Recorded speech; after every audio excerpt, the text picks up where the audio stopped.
Great. Good to see you all. We're missing a couple of people today, but we're going to begin with some prayers.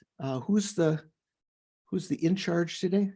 Sunny? Would you like to put up the beginning prayers? I go for refuge until I'm enlightened to the Buddha, the Dharma, and the Supreme Assembly. Through the collections I create through listening to the Dharma. In my case, I would say through the collections I create through,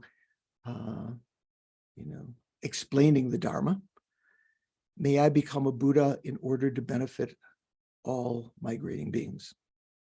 I go for refuge until I'm enlightened to the Buddha, the Dharma, and the Supreme Assembly. Through the collections I create through listening to the Dharma, may I become a Buddha in order to benefit all migrating beings. So when you think of the first two lines, think of the causes of refuge, faith and fear. And the second two lines are the generation of bodhicitta. I go for refuge until I'm enlightened to the Buddha, the Dharma, and the Supreme Assembly. Through the collections I create through listening to the Dharma, may I become a Buddha in order to benefit all migrating beings.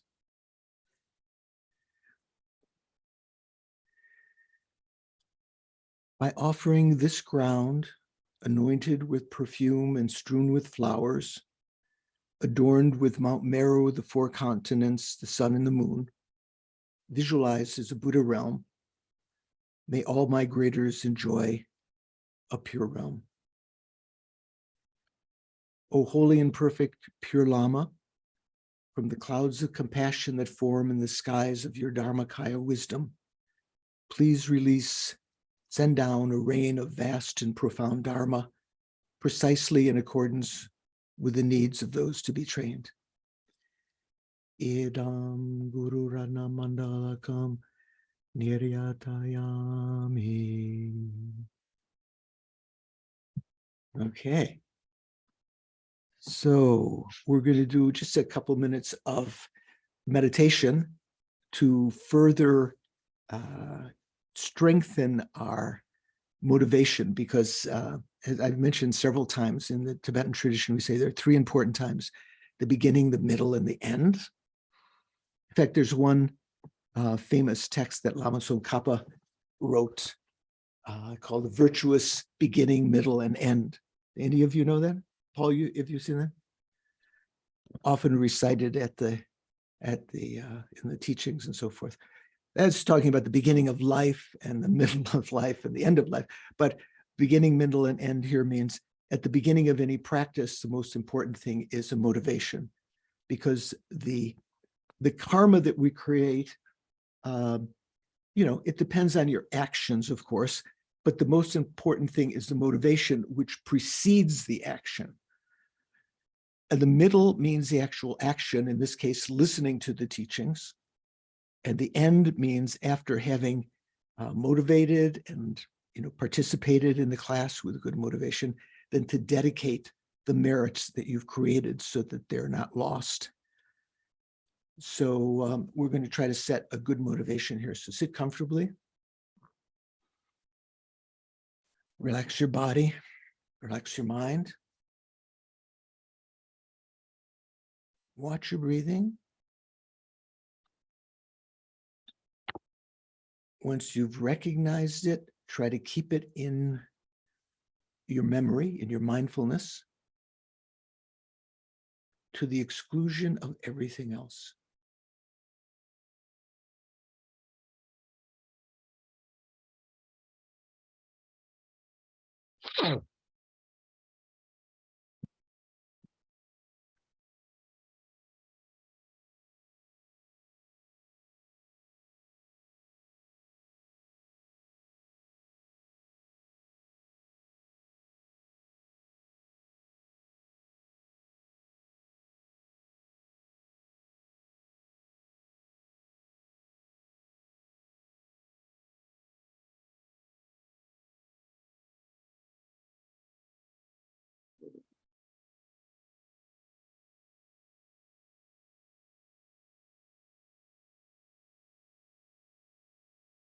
Let go of other thoughts.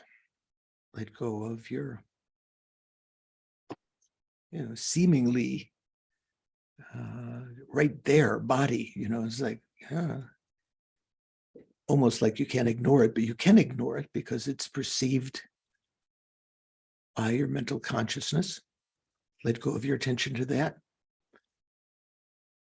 Consolidate all of your attention and your mindfulness on the breathing.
If you're still having problem concentrating, tuck your chin in a little. It's one of the 8 postures of Vairocana, because when the head is up a little bit, it's more prone to excitement.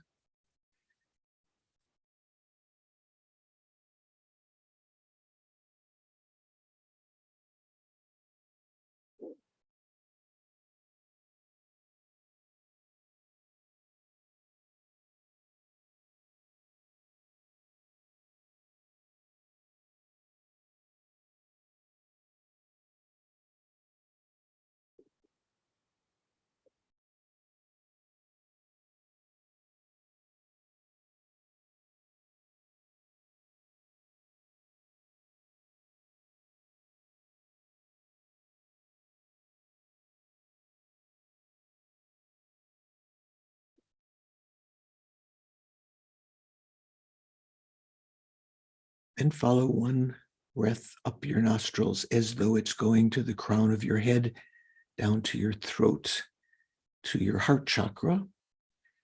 Let go of your attention to the breathing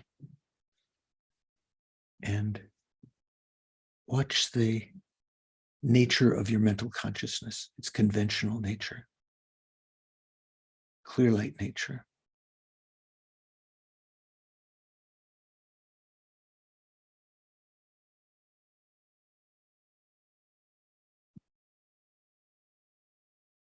It's not something that presents itself immediately like a positive phenomena. It is a negative phenomena, that is the absence of any obstruction to thoughts entering and disappearing from the mental consciousness. So it's something that has to be known with what we say, the eye of wisdom.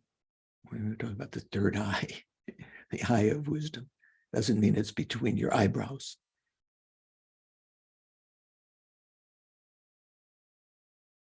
You begin to recognize it by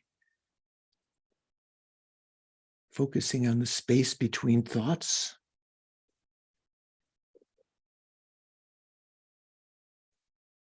And then even when thoughts are present,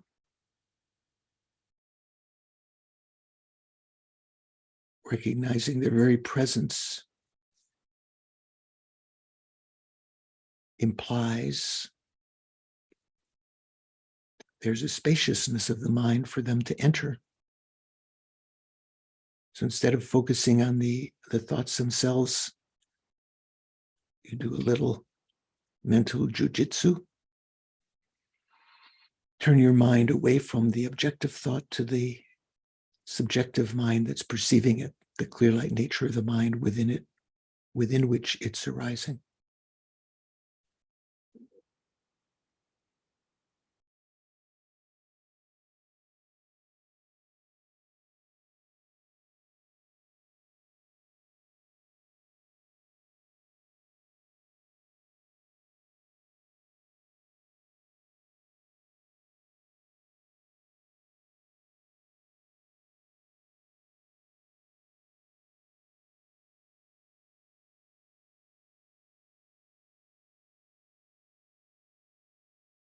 Let go of the continuing thoughts of the presence of your body, the looming, seemingly looming presence of your body. Its appearance is due to the mental consciousness paying cognizance to the body consciousness. It doesn't have to do that. Just let go of that.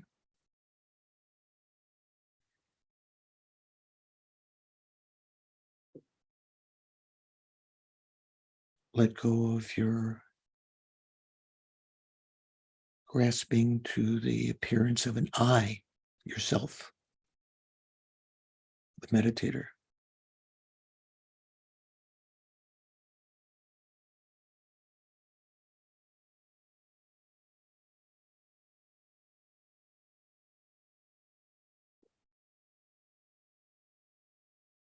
This clear light nature is called the developmental Buddha nature, as opposed to the non-abiding Buddha nature. The fact that we can develop within our consciousness all of the good thoughts, eliminate all of the faulty ways of thinking, negative states of mind, klesha.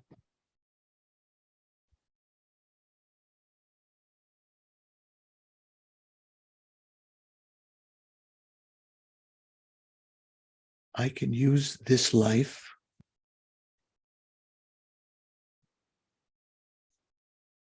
to develop all of the good qualities of the path that I don't yet have, or those that I do have, I can enhance them. Renunciation, compassion, non-dual awareness, bodhicitta.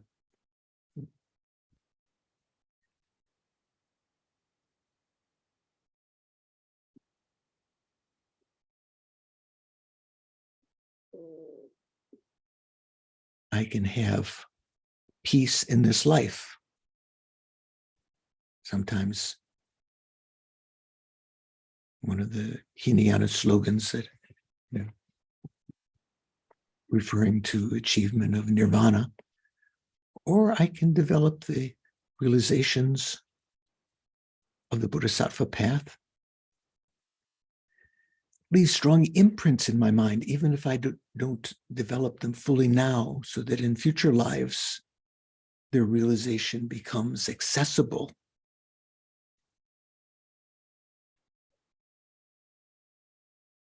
Rather than worrying about friends, whether I'm loved, whether I'm successful, whether I'm attractive,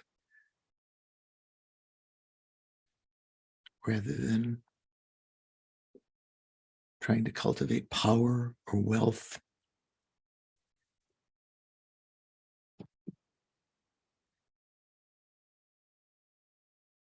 The fact that I can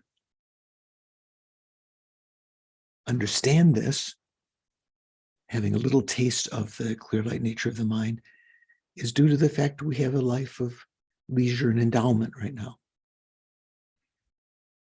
that has come about because of karma we've created in the past, sometimes with great effort in other lifetimes. Being born as a human, we're in a country where it's free to practice religion. The Buddha has existed and taught in this world. Those teachings still exist. We're free from the states of rebirth in the lower realms, we call the unfree states, where there's no chance to practice. We're free from the states in the upper realms that are unfree, like being born in a land where it is ruled by barbarians, although one wonders. We have benefactors, Sangha community, Dharma friends.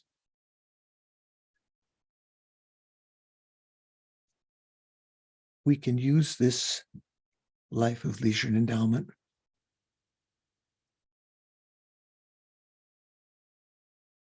to aim for the causes of enlightenment. And in that regard, one of the most important elements is the wisdom of emptiness, which is the main subject of the text by Lama Khapa, Illumination of the Intent. And along the way, adorned with the teachings of the method side, not just the wisdom side, the three preliminary practices of compassion, non-dual awareness, and bodhicitta, synthesizing the practices before the Arya state, before the state of the path of seeing. So for that reason,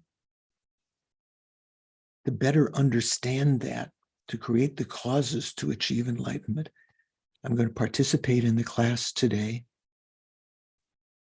taking to mind all the numberless sentient beings in our world system and other world systems,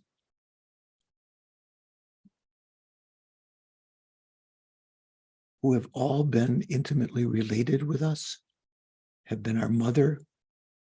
Each and every one has been as kind as our present mother, presently having forms that we may not recognize as being close. For their benefit, in order to alleviate their suffering, I must achieve the state of enlightenment where I can effortlessly and spontaneously work for their benefit without error. I'm going to participate in the class today in order to achieve enlightenment for the sake of all sentient beings.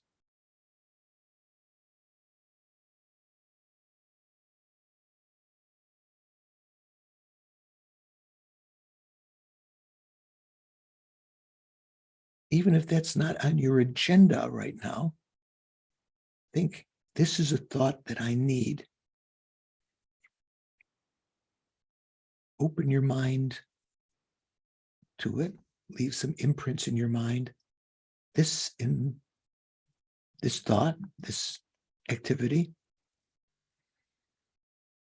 working to achieve enlightenment for the benefit of sentient beings is going to be my goal from now until I reach that state. I reach the, we call the mandala, the Bodhi mandala, the center, the essence of enlightenment.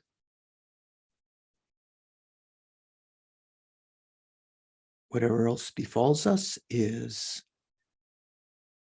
just transient, not important.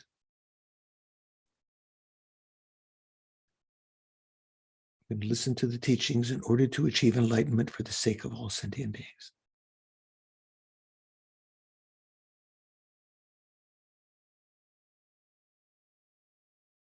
And then bring your attention back to the present.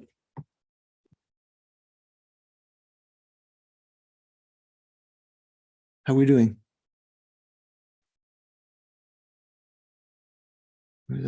Thumbs up, okay. Rachel's back with us. Diana. So any questions from last time or in general? Mikhail. Thank you. About the three compassions, they are conceptual minds, right? They are conceptual minds, yes. So I'm not able to figure out the connection between the focal object and the aspect in Tsong Khapa's text. And what Right. I know of appearing object and object of the mode of apprehension. Is there any connection between these? Yeah. So when we say the focal object, and in Tibetan, that's mikpa or mikyul. Here we're just saying mikpa. So mik means to refer to what you're referring to. Mm-hmm. The aspect, like say, for instance, if our focal object, our referent, is sentient beings, how you're thinking about them is the aspect. So in this case, the aspect of all three of them is to free sentient beings from suffering. That is the referent of compassion. Other states of mind have different referents, right? So if we have a mind that's referring to sentient beings and realizing them as being empty of inherent existence, the referent object would be sentient beings, and the aspect would be the recognition of their lack of inherent existence. Right? But here we're not talking about that. We're talking about compassion. So compassion takes sentient beings as its referent object. And in a particular way, when we talk about mere compassion, the first one, it's just observing sentient beings who are suffering. That's a proviso, that they're suffering.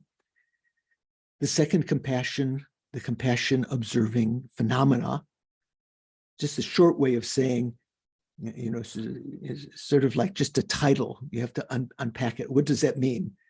You're observing sentient beings with the understanding that they are qualified as being impermanent, and can also include in that sentient beings that are qualified as being as lacking self-supporting substantially existence, which is called the gross selflessness of persons in some of our tenet systems.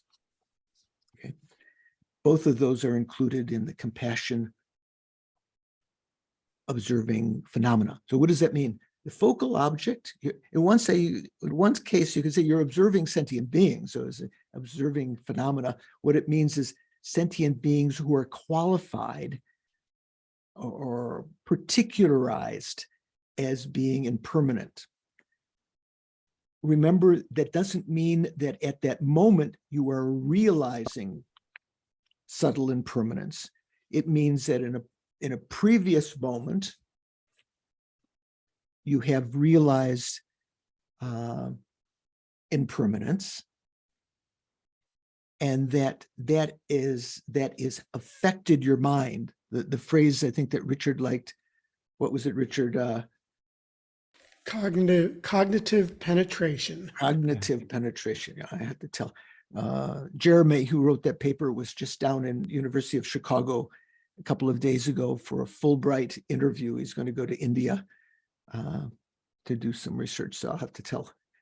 I think I told him, but I'll tell him again. That favorite phrase of some of the students, cognitive penetration. So what it means is that you've realized impermanence previously, and that has penetrated your mind so that as you're observing the object, the mikpa, the referent, the observed object, they are qualified as being impermanent, like almost as though, they're like you're aware of the motion of the water on an otherwise calm lake, that you sense the impermanence. The compassion observing the non-observable still you're observing sentient beings. So what it means is that they are qualified as being non-inherently existent. That doesn't mean that the compassion itself has the aspect of realizing that they are empty of inherent existence. That wouldn't be compassion then. That would be the wisdom realizing emptiness, right? The sentient beings are qualified. You know, the suffering sentient beings that you are observing qualified through that cognitive penetration, if you will, or being held by the wisdom of emptiness. You've previously realized, have some degree of realization of emptiness, and that is affecting how you're observing the sentient beings. So penetrating your mind, holding, it's held by that wisdom. So as the paper mentioned, and as we mentioned before, there are different theories about how that penetration happens. You know, some of the textbook writers say that it is directly held by the wisdom of emptiness, say this third compassion, which would imply that it is manifest and present at the same time as the conception, but there are many faults with that. So we're following Lama Tsongkhapa's presentation here, that it's merely held by, not directly held by the wisdom of emptiness. Okay, that's a little recapitulation. Does that help a little, Mikhail, or is that still not answer your question? I'm still wondering if we can say that appearing object is the observed object. Is that equivalent?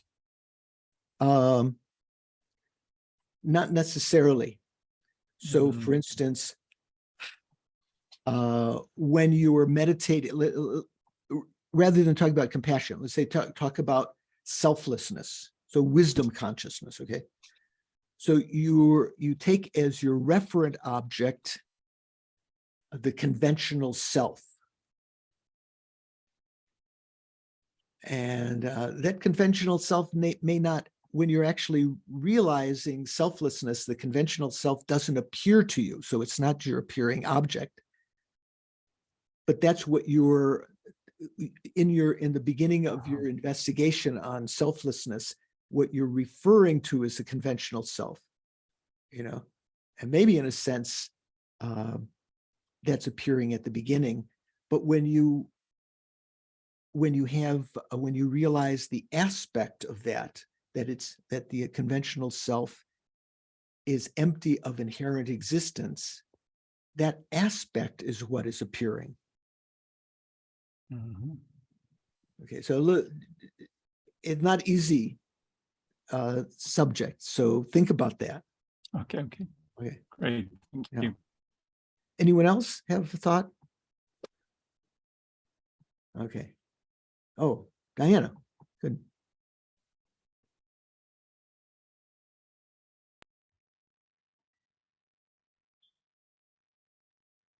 She's thinking. I'm asking a question that I cannot formulate well.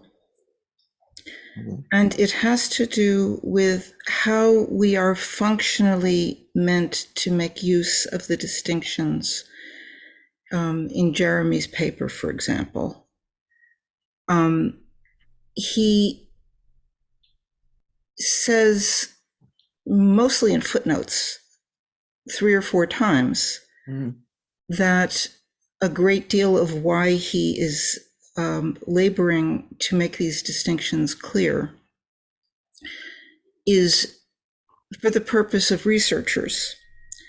And I see that as the attempt to align 2 systems of knowledge that are really kind of skewed to each other.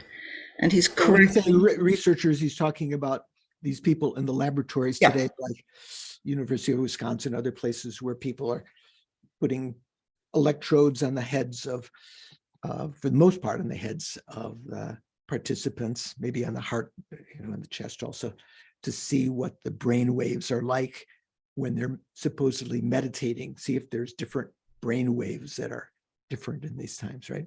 Thank you. Yes. So he correctly says that if you are researching something, you have to be able to operationalize the something so that we're all talking about the same thing. Right. But since that's not my reason for reading this or taking these beautiful teachings, I would like to know how we are meant to make use of these attempts to distinguish between different, I'm going to call it mental actions, different ways of using intention and focus in meditation towards this greater goal of enlightenment for the benefit of all migrating beings. Yeah. So, Like, what are we supposed to do with this? so this is helping us in our own, say, for instance, when you investigate refuge, taking refuge, going for refuge, one starts from the teaching of the Buddha that, what the Buddha said, that the causes of refuge are faith in the object of refuge, in this case, let's say the Buddha, and the Dharma and the Sangha. And also, second cause, fear, apprehension that without some kind of refuge, something that you can depend on, you're going to continue on the same,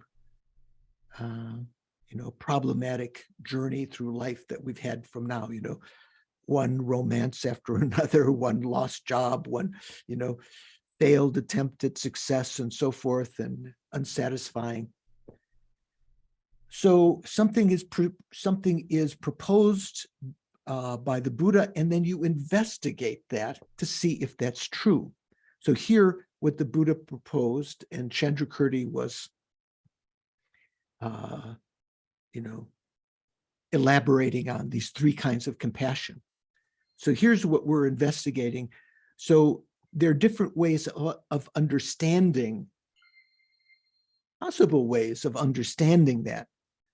Some people say this is right. Some people say that is right. So that paper was laying out for those who want to go deeper. If you read books from other traditions, say the Sakya tradition or some other tradition, when they talk about these, they may be explaining it in a different way and you'll get confused. You say, I thought it was held by compassion. You're saying it's directly held by compassion. So this is a way for us, if we read other things, to understand those things in context. And even if we don't read other texts about these, understanding that there are differing points of view.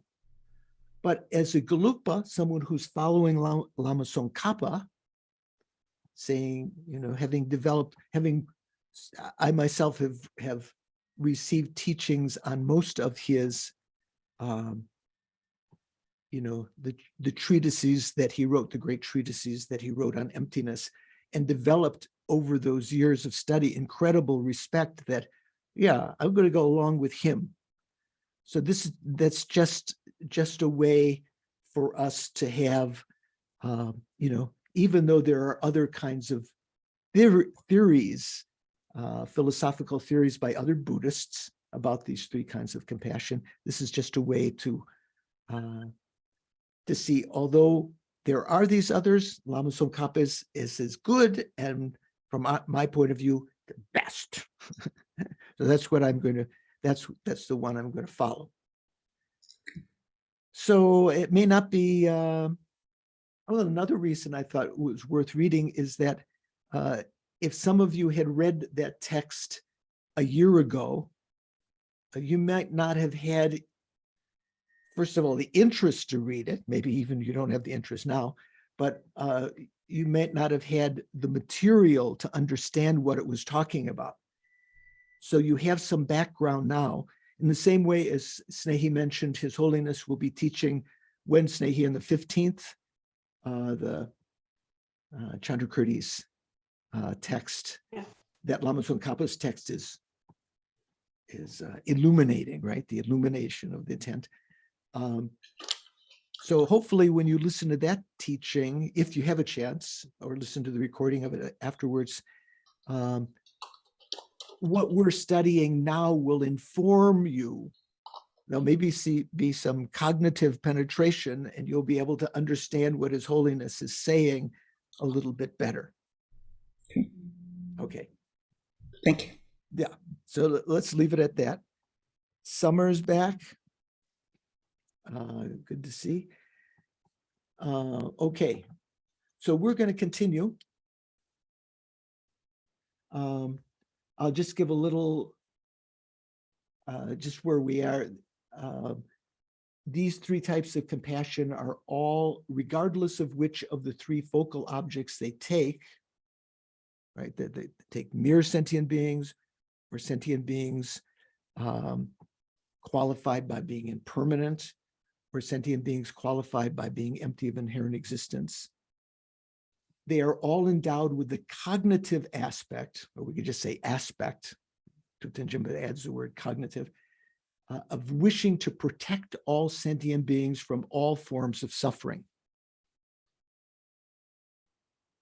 I can't remember. Did I write down here what page that is? Page 53, Venerable George. Page 53. Okay. I should have put that up. So those of you who are following.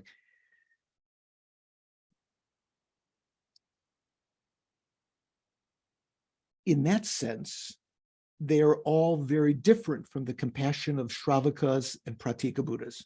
So we talked about that a little bit. In what way are they different? Well, is it mean that this compassion wants all sentient beings to be free from all suffering, and Shravakas and Pratika Buddhas don't? Or is it the word protect? The word protect implies going out of your way to do something about it. So we talked about those two possibilities last time. When such a type of compassion is produced, one comes to generate the awakening mind, which aspires thinking, I will, by any means necessary. In Tibetan, we say chine kyang. You could translate it in different ways. Whatever it takes, like on the football field, the last, you're behind, you're on the 1 yard line, there's 5 seconds left. The coach has you in the huddle and says, whatever it takes, you got to get that goal. When such a type of compassion is produced, one comes to generate the awakening mind, aspiring, I will by all means, by any means necessary, attain Buddhahood for the sake of all sentient beings. That is the one aspect where that's sort of the general meaning of bodhicitta, right? Bodhicitta has two parts. One is it's caused by your compassion for sentient beings, wanting them to be free of suffering. And the other part is having realized that the way to bring that about is that we have to be perfect ourselves. We have to know all the means. We have to be able to know their minds. We have to know what is the proper method to bring them out of suffering and place them into enlightenment and so forth. So this is kind of the meaning of bodhicitta. So that's where we finished last time. So as for the compassion that is the object of salutation here. So what is the salutation? This is Chandrakirti's salutation at the beginning of his Madhyamaka avatar, right? Praise to great compassion, praise to compassion. Although it is the initial stage compassion that is primary. What does that mean, the initial stage compassion? Sheila, do you know? I mean, of the three kinds of compassion, just the compassion observing sentient beings. Okay. Although it is the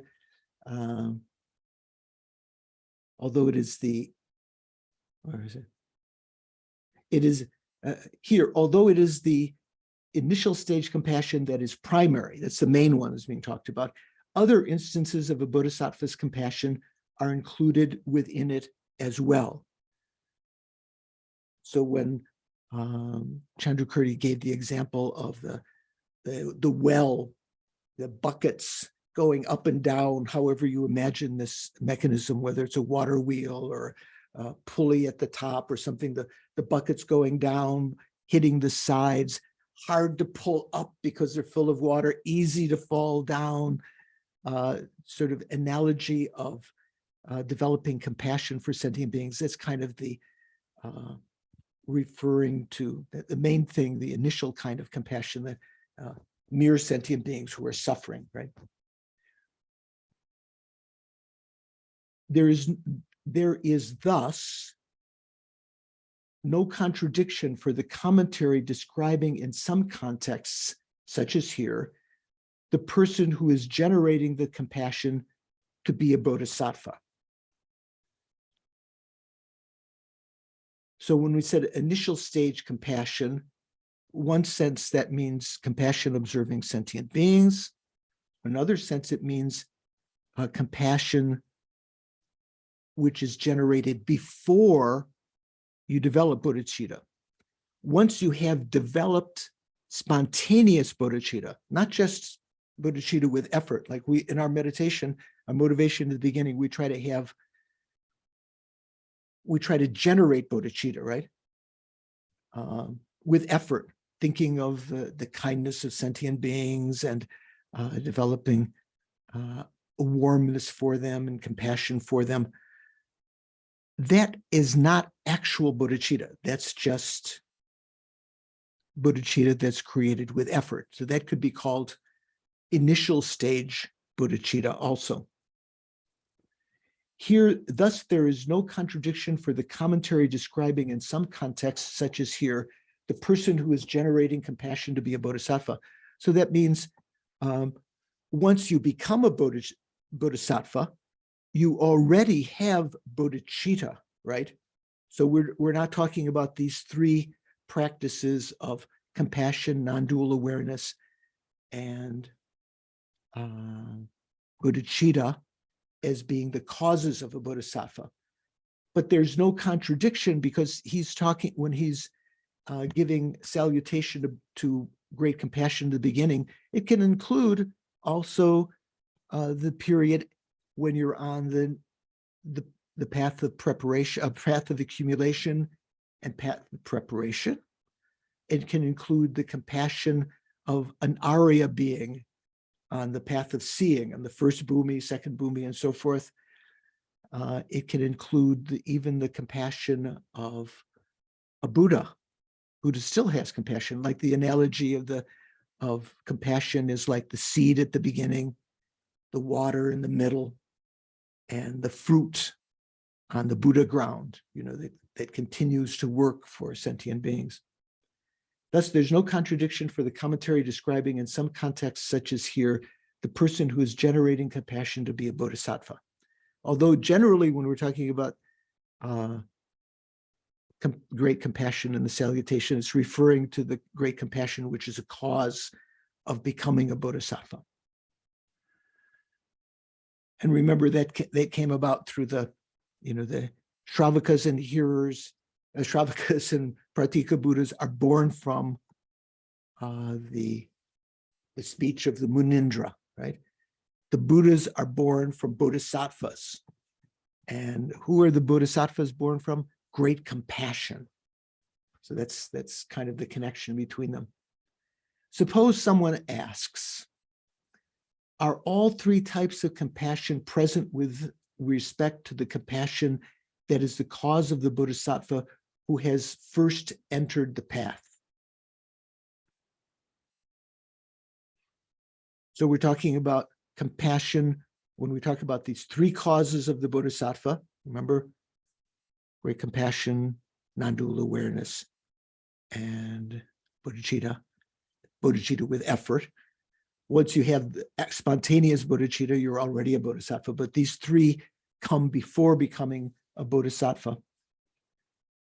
Are all three types of compassion observing mere sentient beings, compassion observing phenomena, that is, sentient beings qualified by impermanence.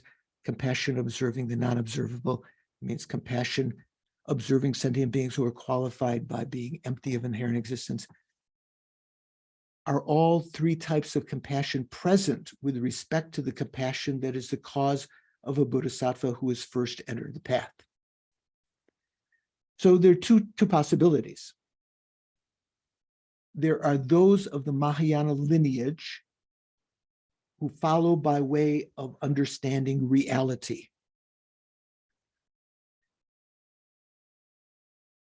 What this is, I have what the Tibetan is there. These are usually called the beings of sharp intellect. Yeah, they say Chuki Jedang. Chu means following the Dharma. So different names for those beings of sharp intellect. We say those who are followers of the Dharma, or as Thupten Jinpa decides to translate here, who follow by way of understanding reality. The word understanding is not there. They're called followers of Dharma, truth, you might say. Those are the beings of sharp intellect. They first seek the understanding of perfect suchness, and then, following their successful establishment of the ultimate truth, they're seeking to understand emptiness, and then upon understanding that, establishing ultimate truth, that means emptiness, right? They generate great compassion for other sentient beings to induce the awakening mind. So the followers of, they're also called the followers of wisdom, the followers of Dharma. You could, in other ways, we can call them those beings, those bodhisattvas of sharp faculties. There are different kinds of faculties, a faculty of, mindfulness and concentration and so forth. There's said to be various kinds of spiritual faculties, but the main one that's talking about here is wisdom. Those who are of sharp wisdom, those who are, they like to understand things first before they engage into them. They don't just head first dive into it. They first seek the understanding of perfect suchness, and then, following their successful establishment of the ultimate truth, they generate great compassion for other sentient beings to induce the awakening mind. So that kind of great compassion in the mind of the followers of reasoning, because I remember these different names, followers of Dharma, followers of reasoning,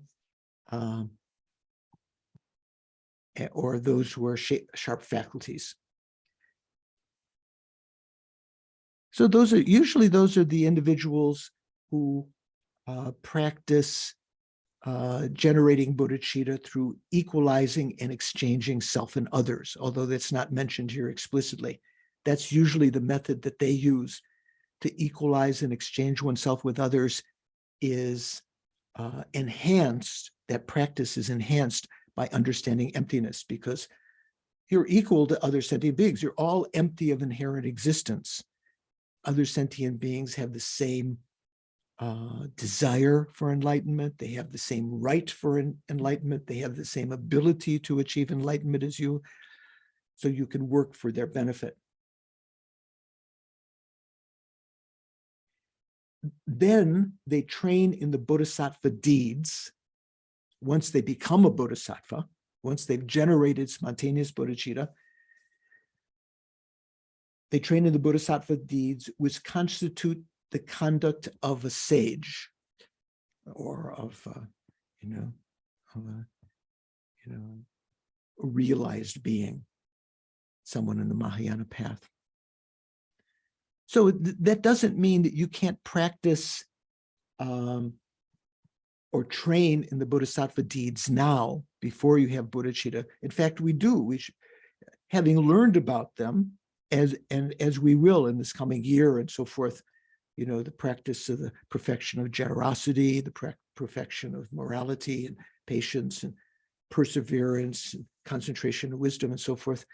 We try to emulate that now, even though those aren't actual bodhisattva trainings. We try to emulate them right now. In contrast to these beings of sharp intellect, who are followers of reasoning, who are followers of Dharma, or as Thupten Jinpa says, who follow by way of understanding reality. In contrast, there are those of the Mahayana lineage who follow by way of faith. So we call them followers of faith, those who are of not optimum, not sharpest faculties, we say dull faculties. So instead of using reasoning, they develop bodhicitta through faith. Their main method is the 7 points of cause and effect, recognizing all sentient beings have been your mother, have been kind, and so forth. So in contrast, there are those of the Mahayana lineage who follow by way of faith. They are not able to realize suchness first because they are duller faculties. They're not predisposed that way. They're happy to enter into the bodhisattva, practices on the basis of faith that the Buddha said. They are not able to realize suchness first. In the wake of generating the awakening mind, they then train in the deeds that include seeking the understanding of perfect truth. So they generate bodhicitta, which is a wish to achieve enlightenment for the sake of all sentient beings, not having realized emptiness first necessarily, although some of them may. And then they engage in the bodhisattva deeds as the practitioners of sharp intellect do. But those beings of followers of faith, the lesser intellect, they put their main practice then is trying to realize emptiness is the bodhisattva deed, the perfection of wisdom. In wake of generating the awakening mind, they then train in the deeds that include seeking the understanding of perfect truth. So a text called The Ornament of the Middle Way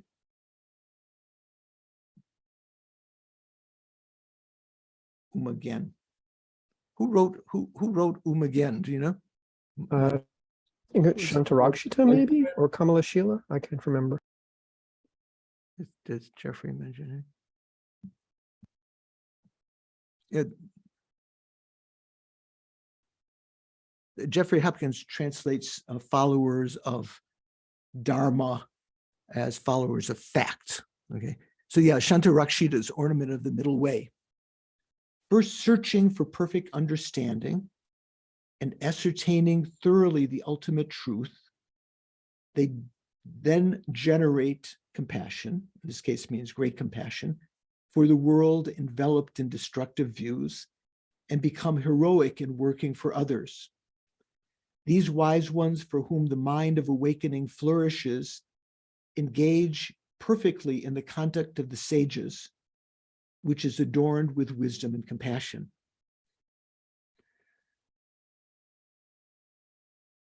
And then still that quotation, so that was talking about the followers of Dharma, or followers of facts, as Jeffrey Hopkins translates it, followers of reasoning, sharper intellect. Then for the followers of dull faculties, who are followers of faith, those who follow by way of perfect faith, first generating the mind for full awakening, they embrace the conduct of the sages and then seek perfect understanding. So the followers, the sharper faculty, they develop understanding of emptiness first, and the followers of faith, once they've developed bodhicitta, they strive in trying to, in seeking perfect understanding. That means in trying to understand, realize emptiness. Clear, right? What do you think? Any doubts? Palmo, Venerable, what do you think? Are you there?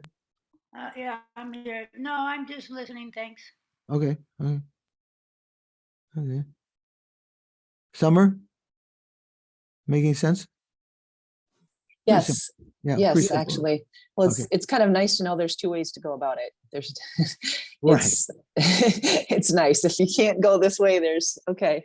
So I've mentioned in other contexts, you know, of these two methods to generate bodhicitta, because probably we're a long way from generating bodhicitta. You might say, oh, come on, Georgia, don't be so discouraging. It may take us a long time to develop bodhicitta. Once we have spontaneous bodhicitta, we are on the path of accumulation. We are an actual bodhisattva. That's really, and there are incredible qualities at that time within our mind stream.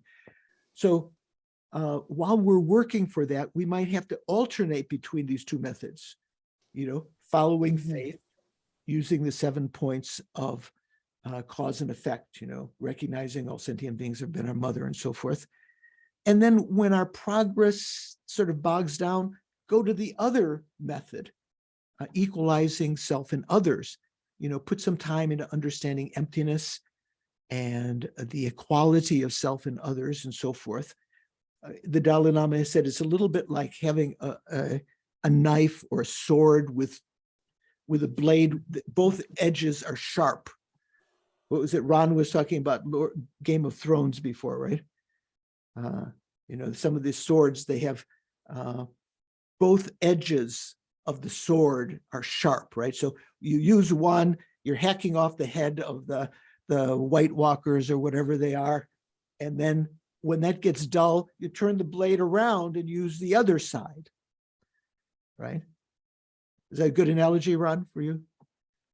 Game of Thrones? Yeah, Okay. fits. So we can complementary use both of them, right? Sean, Sean, you had a question. Yeah, I was just going to ask, so when they talk about the people following the way of perfect faith, and it says they embrace the conduct of the sages, if they're not understanding emptiness, how are they really embracing the conduct of the sages? Wouldn't it still be contaminated generosity and all those? Oh yeah, well, even at the path, even the follower of reasoning, or the followers of fact, followers of dharma, sharp intellect, when they enter in the path of accumulation, their actions are still contaminated. They haven't realized, well, they have realized emptiness, but their actions are contaminated in the sense that they're still, even though you've realized emptiness, you haven't realized it directly, right? That only takes place in the path of seeing. So the fact that you've realized emptiness doesn't mean that you've realized it directly. When you realized it directly, some of the delusions, the klesha, are abandoned in the sense that they will never return again. And you have to some degree, an uncontaminated, uncontaminated actions.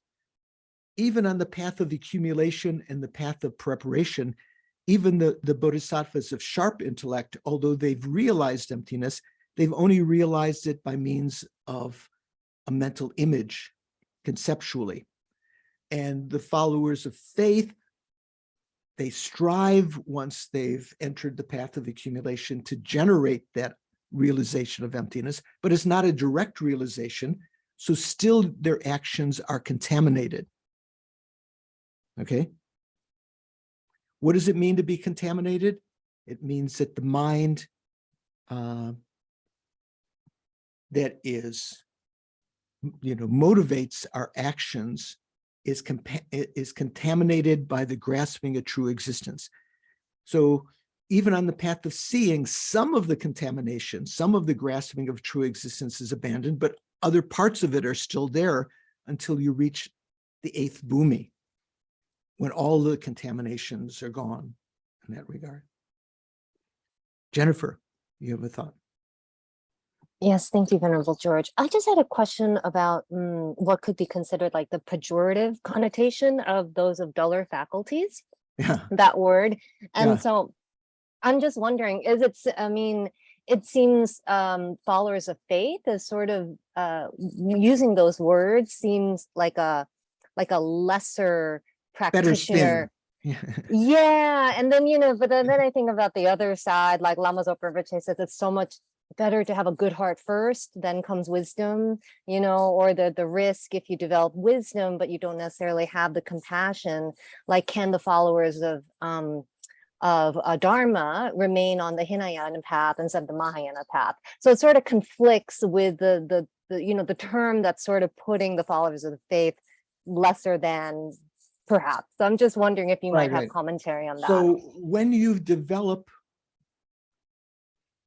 great compassion, you have not necessarily entered into the Mahayana path, right? That's going to come, you enter the Mahayana path when you have developed bodhicitta, right? So having developed great compassion for the first time, but you, at that point, it's said that you have awakened in your continuum the Mahayana lineage. So those individuals, say, who are followers of reasoning, sharper intellect, who've realized emptiness first, and they use that as their means of developing bodhicitta through equalizing and exchanging of self and others. We're talking about someone, the first cause is the development of great compassion. So they've already awakened the Mahayana lineage. So it would take some special kinds of circumstances for them to give up that at that point, because they've already got great compassion. Yeah, there's a chance of being, too intellectual about things, sort of cold and, didactic and so forth. But the followers of reasoning and the followers of faith both develop great compassion. That development of great compassion can be enhanced by realizing emptiness, but it's not an essential part. So the main thing is developing an affection for sentient beings, recognizing them as kind, as beautiful, like a Tisha looking out his window when he was in Tibet. He looked at the cows, I told you before. He said, "Mother," just recognizing that they're very dear to you, and recognizing their suffering and feeling an obligation to alleviate that suffering. So none of that development of great compassion necessitates realizing emptiness. The realization of emptiness enhances the ability, once you have great compassion, to develop bodhicitta more quickly. Does that help, Jennifer? Yes, I think so. So then, given that, does it still seem like the developers of is it better in one sense to try to be a follower of wisdom because one has sharper faculties and thus one could theoretically activate, develop bodhicitta first? Yeah. Or are they, yeah. So if you have, some of the lamas say most of the Westerners they encounter, they would say are more followers of reasoning, sharper intellects, followers of Dharma or followers of truth. When you talk about when you in Lhasa, if you've been to Lhasa, I know Paul's been to Lhasa. Anyone else been to Lhasa? Sneh, when you went into the temples, you saw people, very simple people that look like from the backwoods, holding a candle, very rapt, looking at the Buddha. That's what the Tibetan Lamas think of as followers of faith. They haven't the intellectual equipment at that moment, maybe because they didn't have education and so forth and so on, to try to understand emptiness, but they have great faith. And I'm so sorry, just to maybe add to that, I was listening to a teaching from Lama Zopa Rinpoche recently on those types of practitioners, and he was saying like those, even though they haven't studied emptiness, they have so much faith, they've done nungnes, and he said they have, I believe if I'm remembering correctly, he said they have high realization too. And so I'm wondering if, you might be able to explain more about that. Yeah, so I think I recycled some stories. So when I was in Lhasa with Lama Zopa Rinpoche, and this was like in the late 80s, I think we were doing, there was a group of Westerners who had come along with Rinpoche. None of you were there, I don't think. So we were in the basement of the Potala looking at statues. I told you this story before, I think. And there was a statue of White Tara that was the person, was supposed to be Rangjung, Swayambhu, self-arisen, sort of just arose by itself without anyone carving it. And I remember saying, oh, come on. And Zayenla, you know who Zayenla is? Anyone?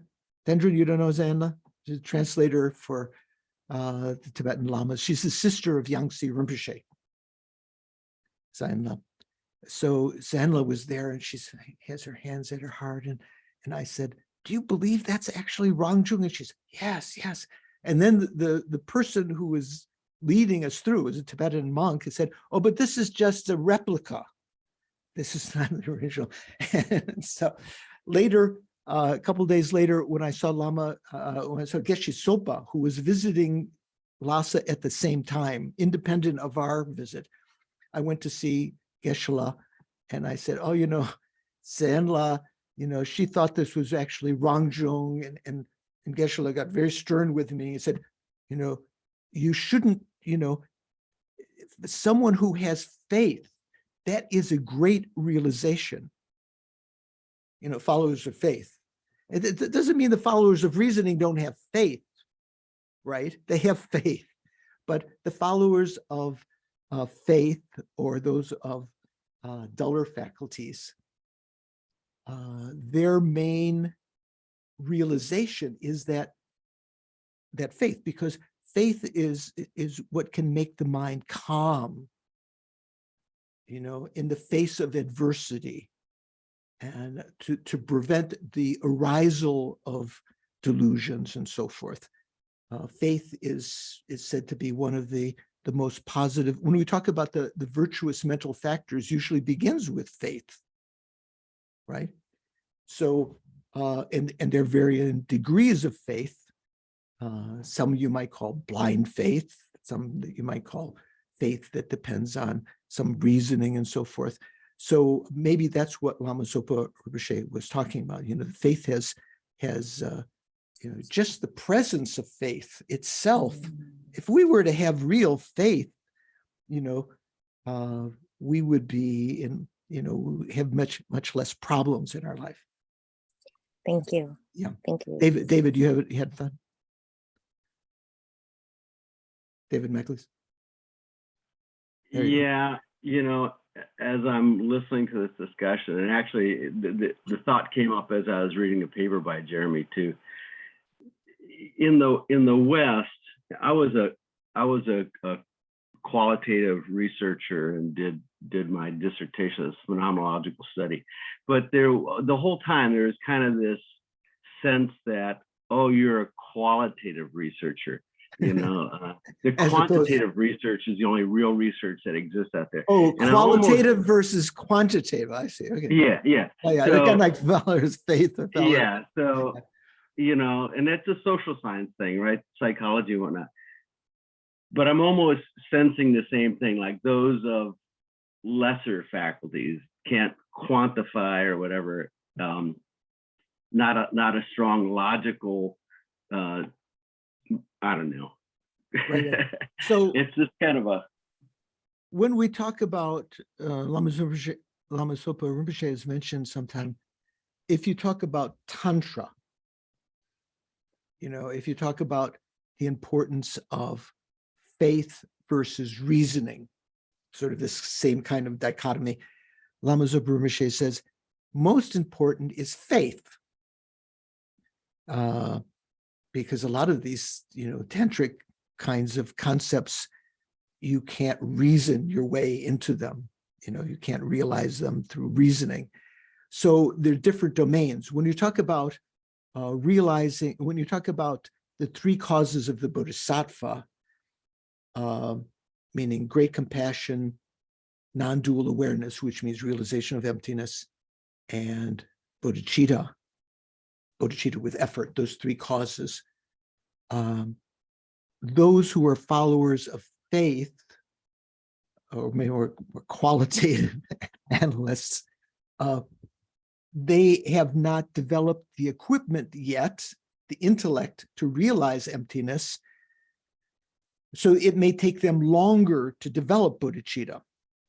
If a person who is a follower who likes faith, is maybe entered in through the practice of faith, realizes they have the intellect to realize emptiness, and they've been told that once having realized emptiness, that can enhance your development of bodhicitta by practicing equalizing exchange with others, they may change camps from the qualitative analysis to the quantitative analysis to become a follower of reasoning.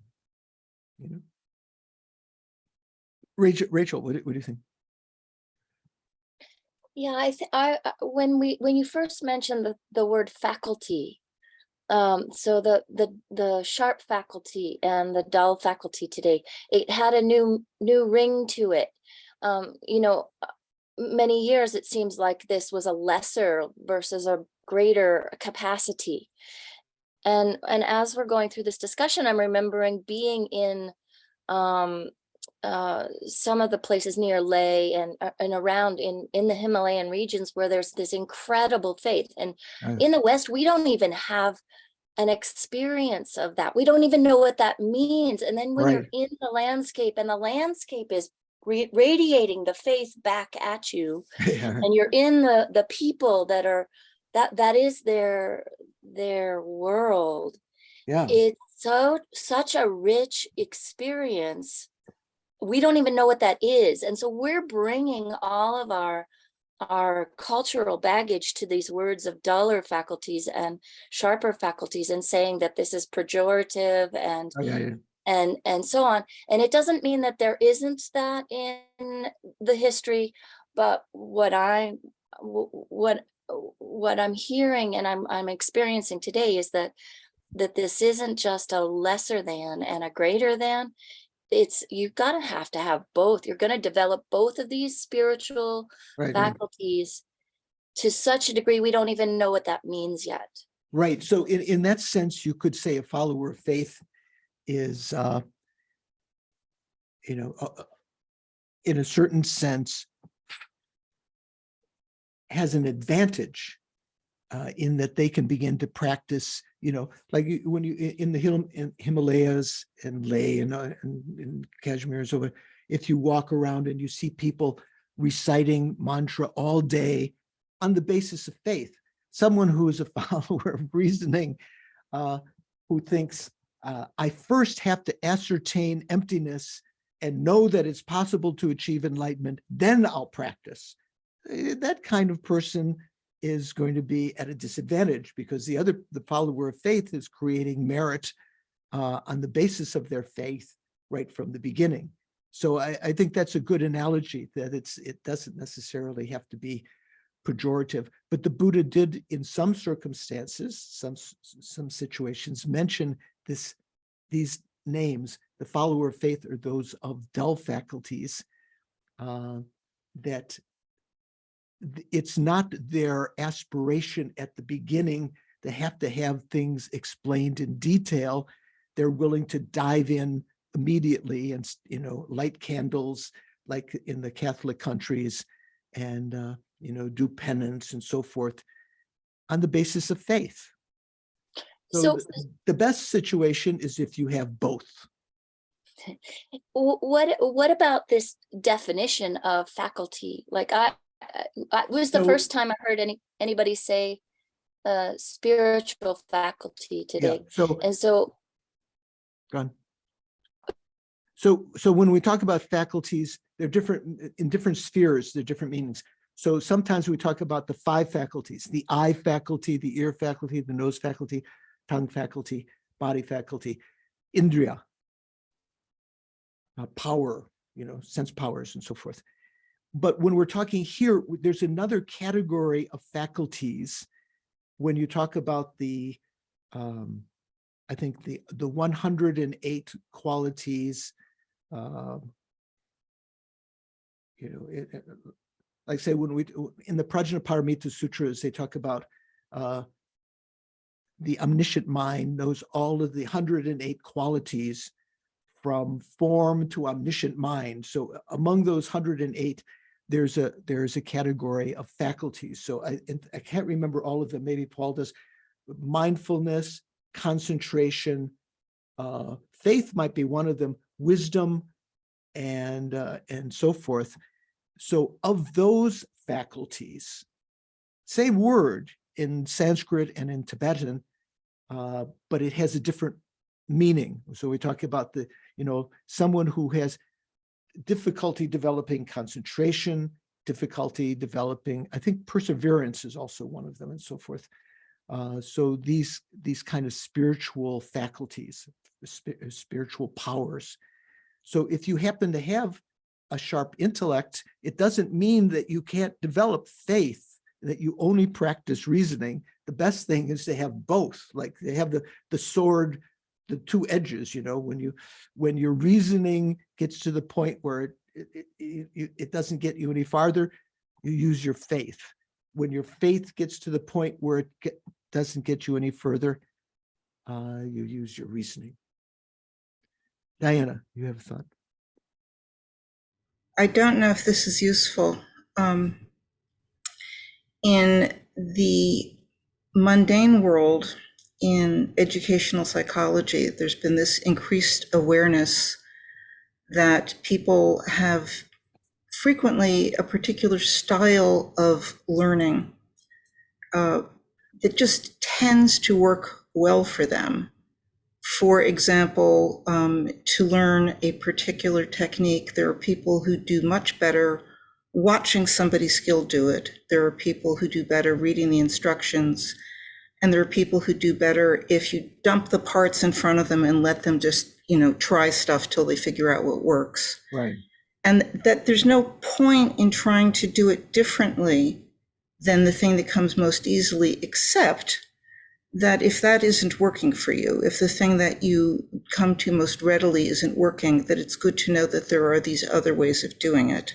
Good example. Yeah. So I think and I just wanted to say that when I first heard about this, they said that the one drawback of being on the path of faith as opposed to the path of reasoning is that if something shook your faith, you didn't have much to fall back on, but that once you had logically proven it to yourself, there was nothing that could shake reasoning. Yes, there's all sorts of, all of these points are applicable here. So in the same sense that when we talk about people saying Hinayana is a pejorative term, right? The Buddha didn't talk about when he taught the Shravakas and Pratika Buddhas, he didn't say his teachings he was teaching them the Hinayana. He only talked about Hinayana when he talked to the Mahayana disciples. And he said, those of you who are thinking about the Mahayana should not be satisfied with my lesser vehicle, my Hinayana, that brings just you to nirvana. as opposed to bringing all sentient beings, the Mahayana, the great vehicle, bringing all sentient beings to the great destination. So whether something is pejorative or not, it depends on the context. You don't have to call them followers of dull faculties. You can just say followers of faith. It might be a, more general thing. So let's leave that for time being. Let's go on.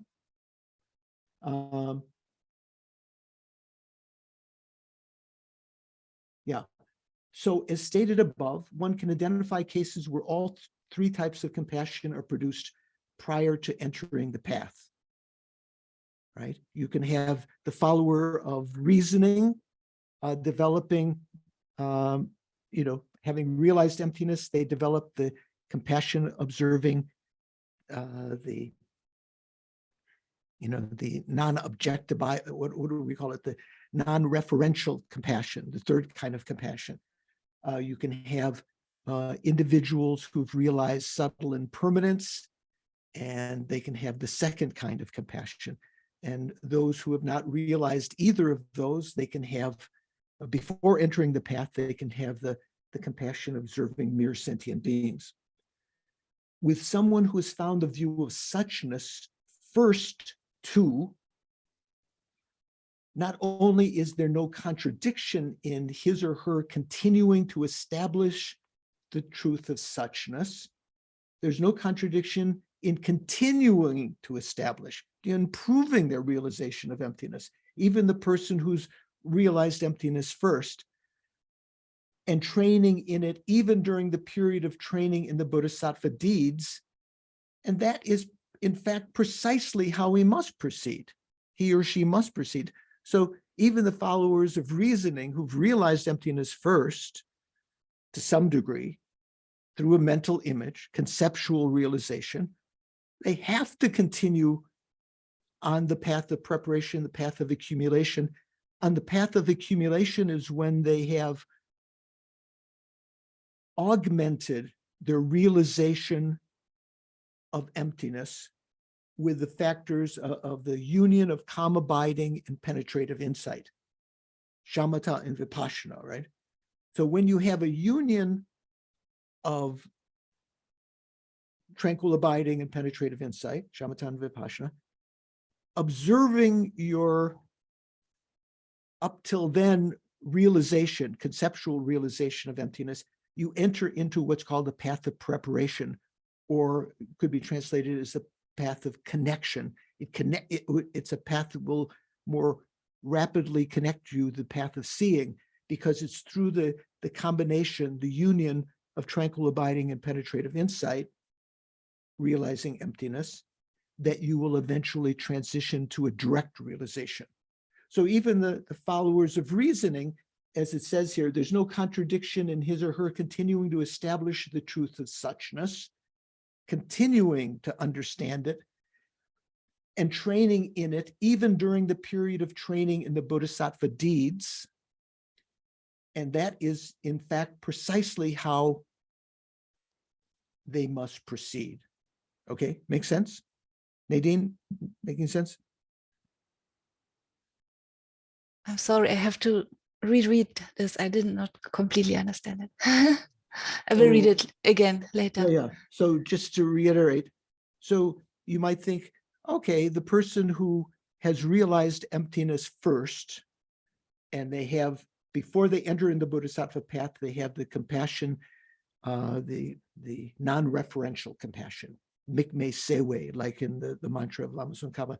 They've developed that, and that helps to enhance their development of bodhicitta. So they enter into the path more quickly. You might think, well, okay, they did their work, they've realized emptiness, but they have to continue to practice emptiness because they don't have a direct realization yet.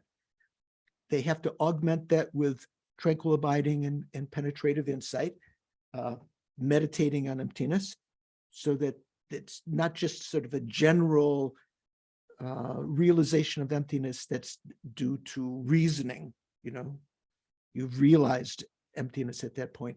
Then when they have that union of tranquil abiding and penetrative insight, meditating on emptiness, they enter in the path of preparation, which also has other benefits, that realization, because at that time, the manifest delusions in the mind are subdued by the power of that realization, that greater realization. It's not a direct realization of emptiness, but it's augmented by the union of tranquil abiding and penetrated insight. You can concentrate on it, and you can analyze it within that, with the vipassana, the wisdom component. Then it's at that point one will no longer be born in the lower realms. Usually you say on the path of seeing, you've abandoned the throwing karma to throw you into the lower realms, right? You know this, on the path of seeing. So even before that, even though they don't know that they're not going to be born in the lower realms, their manifest delusions are subdued due to that greater realization. So that it says there's no contradiction in that person who's found the view of suchness first, before developing bodhicitta, in their continuing to establish the truth of suchness, enhancing their realization of emptiness through the path of preparation, and then till the moment when they enter into the path of seeing. In fact, that is in fact precisely how they must proceed. Okay? We okay? Kristen, you okay? Yeah, okay. Shanka, I can't remember that mudra. Your mudra, that was your thinking mudra, or what? No, that's my writing down what you're explaining mudra. Oh, okay. Okay. Paul, making sense? Okay. So continuing, having made salutation in the above manner. So this is referring to Chandrakirti's salutation at the beginning of the text, to great compassion. No explicit promise to compose the work follows here in the root text, but this is not a flaw. So what is he talking about? Generally, when the Indian Buddhist pundits wrote texts, comprised texts, they would give a salutation at the beginning, like praise to Manjushri, or praise to the Buddhas, or praise to great compassion, salutation. That's what it is. Salutation doesn't mean just like hi. Isn't that what salutation means sometimes? Just saying hello. The salutation here means kind of praise, right? So initially, the author would make a praise in order to create the merit to finish their composition. It's not an easy task. You might have an aspiration to explain something, and you try to create some merit to be able to be successful for that. So that's the function of the salutation. Also, the other reasons for salutation, but that's one of them. But then what follows usually is the author's promise to compose, to write the text. So why is that important? Well, because it said that if you make a promise, a vow to do something, those beings who are great beings, their promise or vow is like engraving in stone, whereas the promise of ordinary beings, is like just touching your hand to the sand for an instant. Just the breeze will blow the sand away. Your handprint will be gone. The beings of slightly greater, how do you say, reliableness. Theirs is like sticking their hand in the sand a little bit, and so that will resist the wind blowing the handprint away. But once the tide comes in once or twice, that's gone also. It's the beings that are called rishis, like Maharishi. You've heard that, right? Rishi means someone whose word can be counted on. And when they make a promise, they keep it. So That's kind of the sense of promise to compose. So the author who makes a promise to compose is,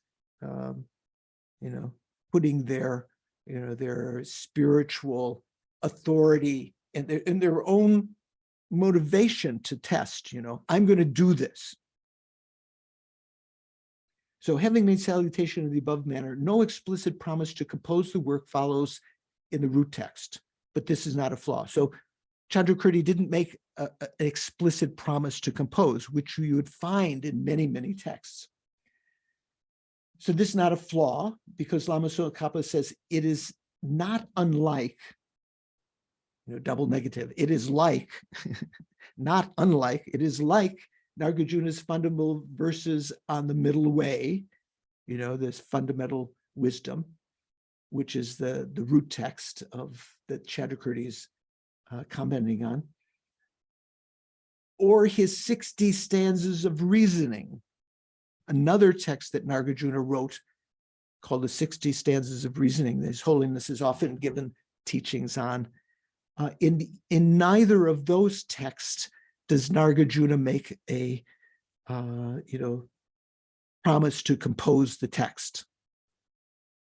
Similarly, in other types of texts, such as the friendly letter, that's a famous text that Nagarjuna wrote, not the precious garland, but another text that he wrote to a king who had asked him for some advice. So friendly letter to his friend, the king.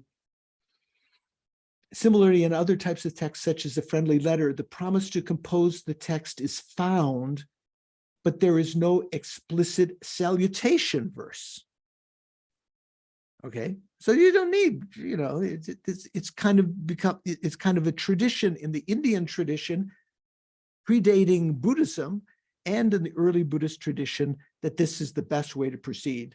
You pay salutation to generate merit, to be successful in writing your text, and then you state, it was like carving in stone, I'm going to write this text, I'm for the benefit of sentient beings or whatever. But it's not always present. Sometimes there's no promise to compose, sometimes there's no salutation. Since it is with the intention to compose entering the middle way that the salutation is made, the promise to compose the text is implicitly present as well. That's why Lama Khapa says there's no fault, because in making the salutation, his reason for making the salutation was with the intention to compose the text. So it's implicit. You know what implicit means, right? Who knows? Ido, what does implicit mean? As opposed to? Included, understood. Yeah, as opposed to explicit, right? There doesn't have to be explicit promise to compose. So in making his salutation, it's implied that he's doing so in order to write the text. So Lama Khapa says, don't worry about it. Chanka, what do you think? Is this mainly to just rebut like criticisms from other scholars that said, oh, this text is not good enough because he didn't do the salutation or whatever? I mean, the fact that he's going to all this great detail about why the salutation isn't included, Right. Yeah, so the criticisms like that do occur in other texts. If there was not a salutation, if there was not a promise to compose, because it was the quote tradition to have a salutation followed by a promise to compose. So it might be that some people were deficient. They just start writing a text and they did neither of those. And because being mindless, not knowing the advantages of them and so forth. But here he's implying that Chandrakirti was a great being, and in making the salutation, he was implicitly, indicating that he was going to compose the text. Okay, yeah, there are some situations where different scholars will criticize because it wasn't according to all the proper formulas and so forth. Okay, with regard to the means to help others engage with the text, such as the text's purpose and connections, the text's subtle subject matter is the twofold, profound and vast aspects of the path. And the text's distinctive purpose has already been explained. So if you just read that and you didn't read the footnotes and you haven't experienced this before, it can be a little bit confusing what is talked about. So what are we talking about here? Jeffrey Hopkins translates that same beginning. With respect to the factors causing others to become involved in the book. So what are these factors that cause another person to become involved with the book? You mentioned the subject matter. You mention the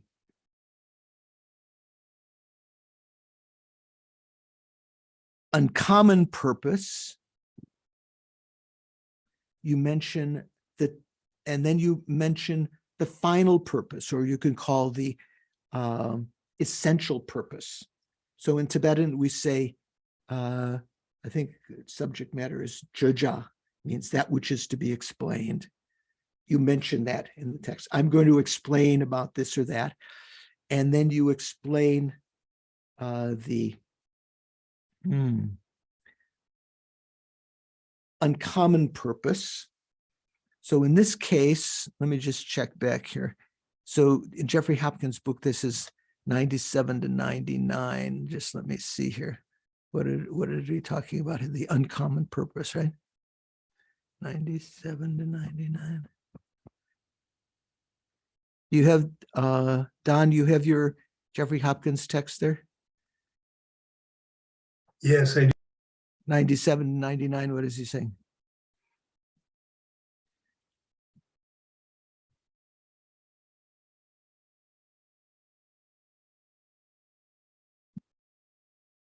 '97 to 99. Okay. Okay, so 97, he's saying,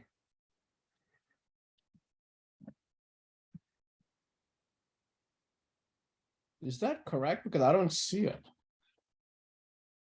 I'm talking about Jeffrey Hopkins' text, 97. Yeah. I'm looking at it. So he says, Yes, I don't see it. how does Chandrakirti's text supplement Nagarjuna's treatise on the middle way? Answer, one person, Jayananda, says that Nagarjuna's treatise, conventional and ultimate natures, are not taught extensively, but that Chandrakirti teaches these two extensively here, and in this way supplements Nagarjuna's treatise. And Lama Tsong says that's not a good explanation.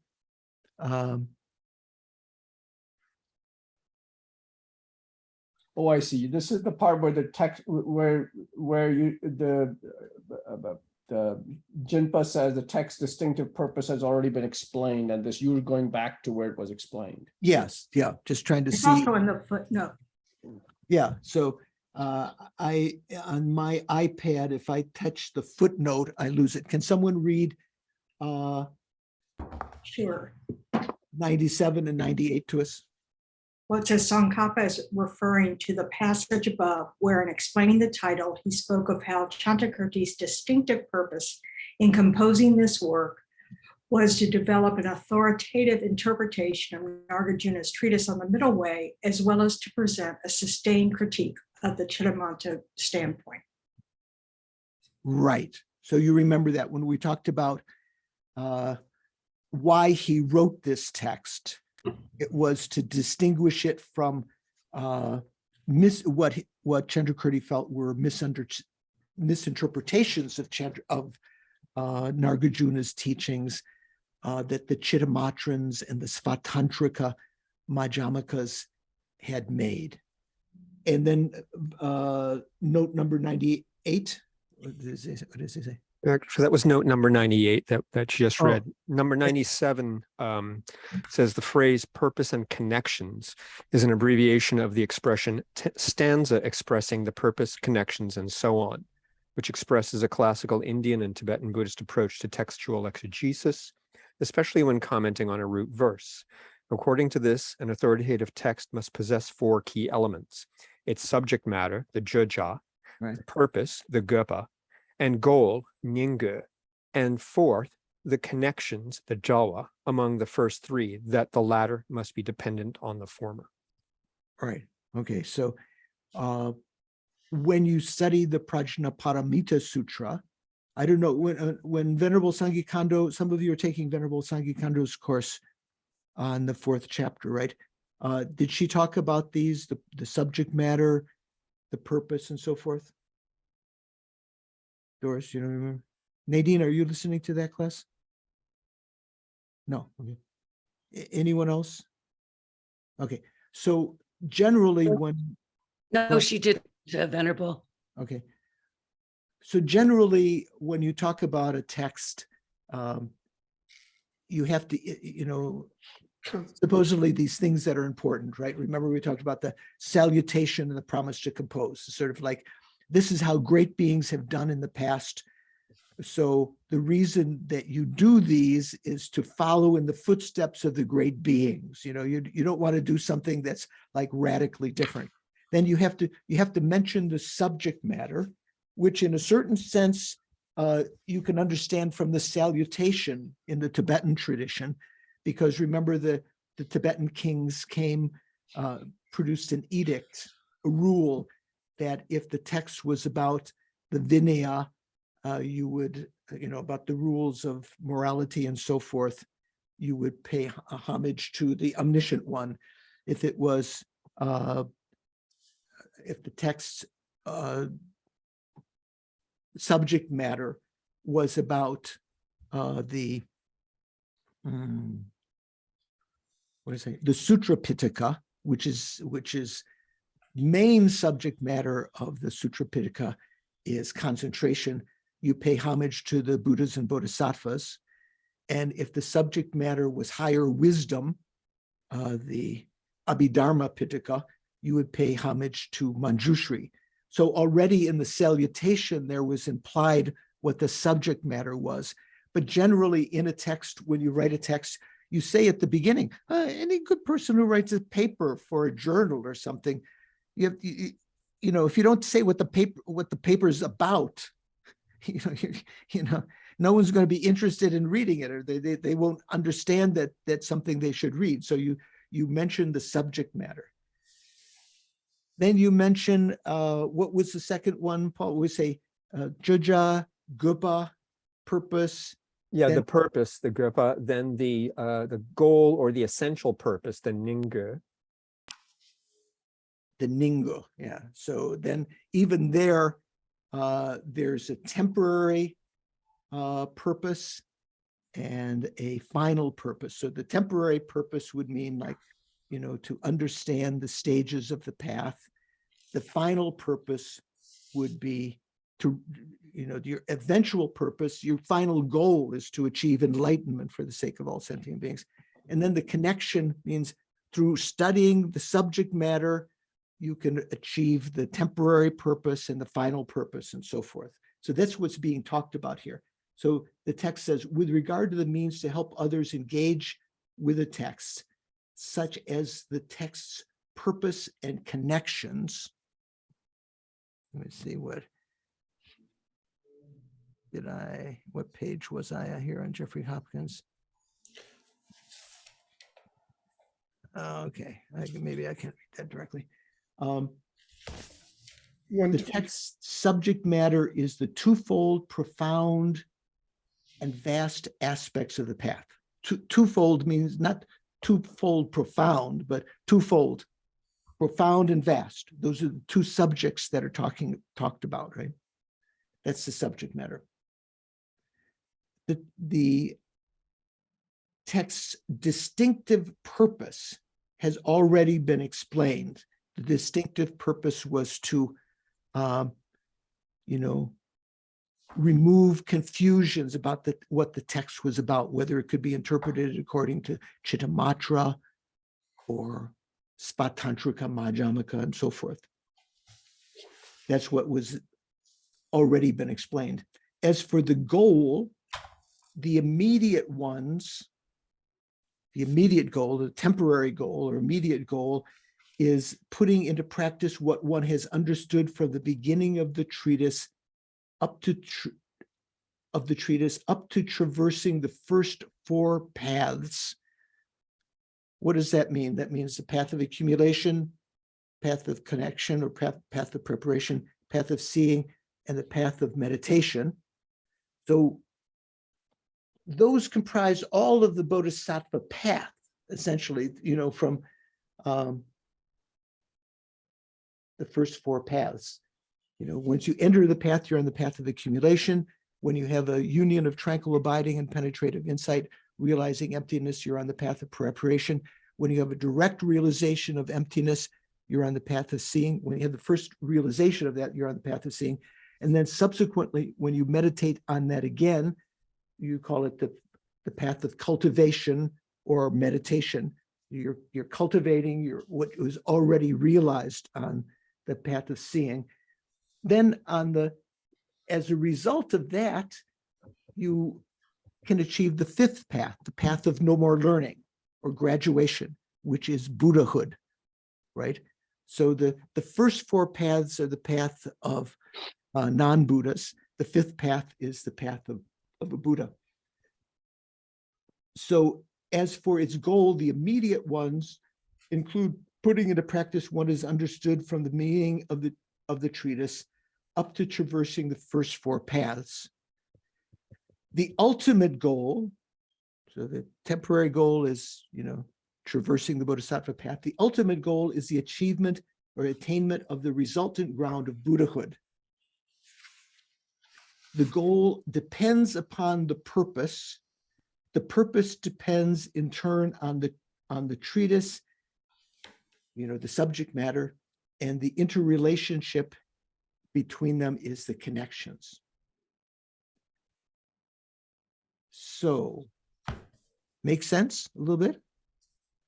If you have a chance to read other commentaries, and Abhisamayalankara, the Prajnaparamita texts, and so forth, they always talk about these things, these four, the subject matter, and so forth. So now, let's go a little bit further. General presentation of the grounds. So up till now, salutation, the general practices, and so forth, ordinary beings, compassion, non-dual awareness, and so forth, how the hearers are born, hearers and solitary realizers are born from the Buddhas, and so forth. All of that has been explained. Now, the actual body of the treatise. This is twofold, the causal grounds and the resultant grounds, or the resultant ground. This is one, the path of no more learning, or you could say the 11th ground. So when we talk about the path of preparation, path of accumulation, the path of seeing begins the first ground, and then the second, third, fourth, fifth, sixth, seventh, eighth, ninth, and 10th grounds are on the path of meditation or path of cultivation. And then if you talk about grounds, you could say the fifth path, the path of no more learning, is the 11th ground. You could talk about 10 or 11 grounds. If you talk about 11 grounds, it means, the 10 grounds of the Bodhisattvas, the 11th ground is the ground of being a Buddha. So the causal grounds. So it's talking about the first part.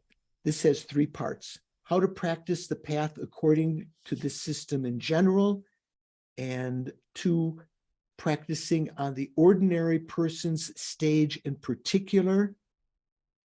So in general and in particular, and then presenting the grounds of the Arya Bodhisattvas.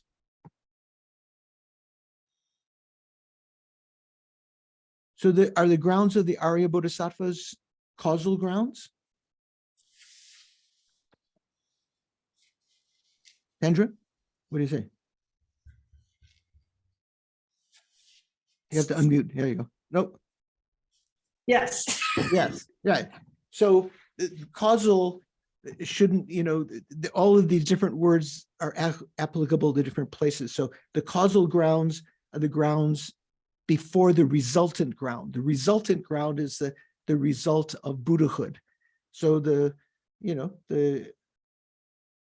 causal grounds include the Arya grounds and the grounds before the Arya grounds, the grounds of ordinary beings. They include the path of accumulation, path of preparation, the grounds of ordinary beings, and then it includes also the grounds of the Aryas. So how to practice the path according to the system in general. That's the first thing here. If in this treatise, the profound and the vast paths of the Bodhisattva are established by following Nagarjuna, the question arises as to what kind of stages of the path leading to Buddhahood is upheld within the Savior Nagarjuna's system. Does that make sense? What is that saying?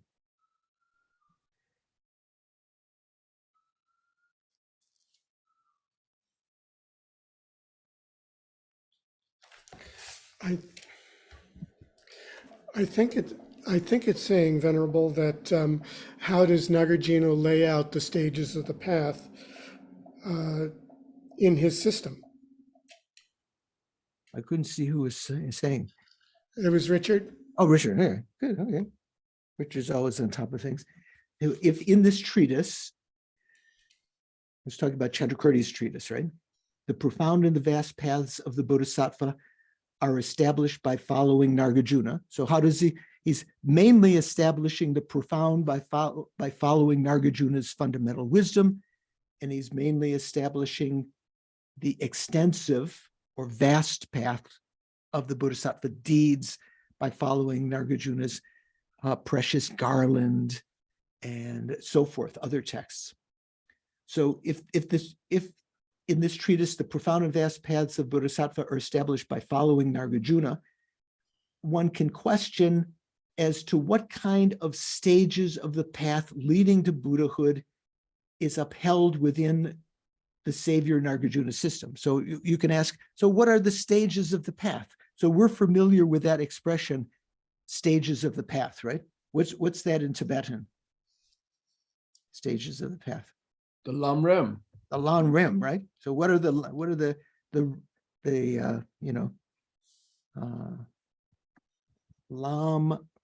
Lam is marga, Rimpa is what? Stages. Yeah, no, what is Sanskrit? What does it say? Oh, yeah. So Typically krama, I think.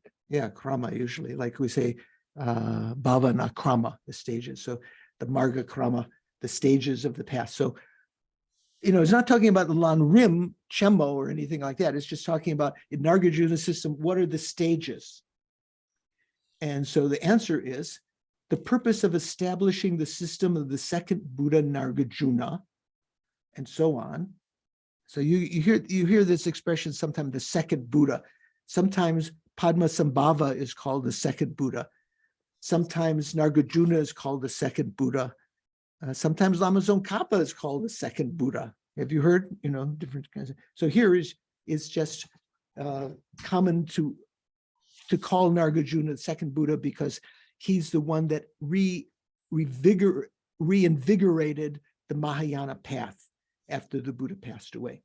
So the purpose of establishing the system of the second Buddha, Nagarjuna, and so on. And so on means, Arya Deva and Buddhapalita and these other pundits that explained about Nagarjuna. By means of study and critical reflection, the purpose of that is to ensure that we find a deep conviction in the method of practicing the perfect path so that we cannot be led astray by deceptive false paths. or literally in Tibetan, it says by similitudes, something similar to a path, which doesn't really get you there.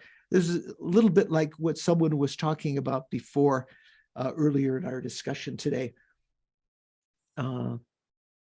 Developing conviction so that, just having faith alone is not enough, because as someone said, if someone refutes something and says some amazing thing, someone said you don't need to practice the path, all you need to do is this or that, eat Wheaties, or take this supplement, or do this strange kind of practice, and then your faith can be gone. If you have conviction, you can still, you can counter those misleading kinds of paths.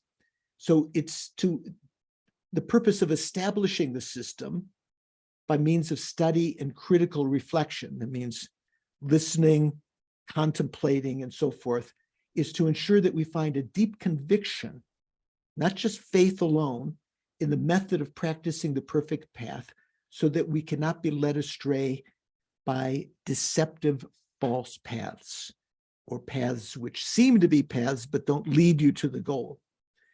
Those engaged in study and reflection, who, however much they engage in the study of the treatises of the systems of the great charioteers, never find ascertainment with respect to their own personal practice, are clearly not approaching their study and reflection, their listening and contemplating, in an effective manner. Does that sound like us? We're engaged in study and reflection. We listen to the teachings, we read it. Listening includes reading also. It doesn't mean only listening. At the time of the Buddha, there weren't many written books. So usually when you talk about hearing, the wisdoms arisen from hearing, contemplation, and wisdom, right? I said meditation. The wisdom arisen from hearing, the wisdom arisen from contemplation, and the wisdom arisen from meditation. So the wisdom arisen from hearing also includes reading. So when we read books, we have a certain kind of understanding. When we hear the words, a certain wisdom develops. Then when you contemplate about that, you analyze that, kind of analytical meditation, you get a clearer understanding, you develop a deeper wisdom. And then when you have clarified that clearly, you hold your mind single-pointedly, that develops a deeper kind of wisdom called the wisdom of meditation.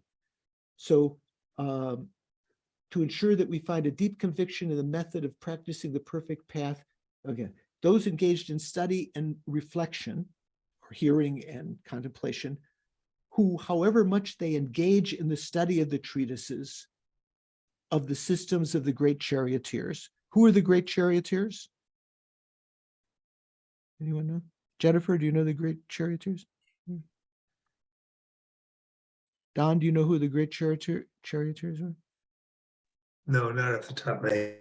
Is it Arjuna from the Mahabharata or something? No. It's talking about Nagarjuna and a Sangha. And then supplementary to that, when we talk about the great charioteers, it means those who opened up the path for the chariots, like in ancient Rome, all these great roads that the Romans made after the demise, when the empire started in decline, all the roads got overgrown. So the sense of great charioteer is someone who's opened up again these great roads, like especially Nagarjuna and Asanga, who explained about the Madhyamaka and the Chittamatra systems, and also subsequent teachers to those. Okay, so those are called great charioteers in the sense that they open the paths for the chariots to go to the goal. Where am I? So, however much they engage in the study of the treatises of the systems of the great charioteers, never find ascertainment, certainty with respect to their own personal practice, those who don't find that are clearly not approaching their study and reflection in an effective manner. Okay, so good for us to read this because we've been studying, maybe some of us for years, and contemplating, and maybe we got not as far as we hoped we would, right? So we're not approaching our study and reflection in an effective manner. As such, even were they to strive hard in the great vehicle, in the Mahayana, they would fail to extract its value. That means if you haven't come to conviction about the stages of the path, how to practice, even if you were to, what's the word here? Strive hard. You haven't reached conviction, but you strive really hard. Maybe like a follower of faith who didn't reach conviction. Even if you strive hard, they would fail to extract the value of the Mahayana. Therefore, we must strive to understand how to traverse the stages of the path. So you might say that that means, understanding the Lam Rim, but this is talking about it, the genesis of what we call the Lam Rim now, Lama Tsongkhapa's Lam Rim, Atisha's lamp of the path to enlightenment, the Bodhipratapādipam. All of those came from Nagarjuna, Asanga, and these other great pundits that came before, Buddhist pundits that came before. There's laying out of the stages of the path. Although Nagarjuna explains partial aspects of the path in numerous texts, 3 treatises present the overall body of the path, both the profound and the vast aspects. So Nagarjuna wrote many, many texts, right? There was 8 treatises on logic, or 6, I can't remember. Precious Garland, Letter to a Friend, different praises. Many of them explain partial aspects of the path, but 3 in particular explain both the profound and the vast. That means profound means the wisdom side, the vast. Another way of saying vast is extensive, means the method side. As for how the Precious Garland presents the path, so those of you who don't have, there's a great translation by Jeffrey Hopkins, Precious Buddhist Advice for Living in Liberation, Nagarjuna's Precious Garlands. This is a good text if you can get your hand on.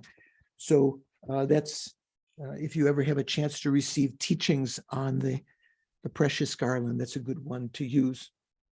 As for how the Precious Garland, Tibetans say Richin Tengwa, Sanskrit Ratnavali, I think, right?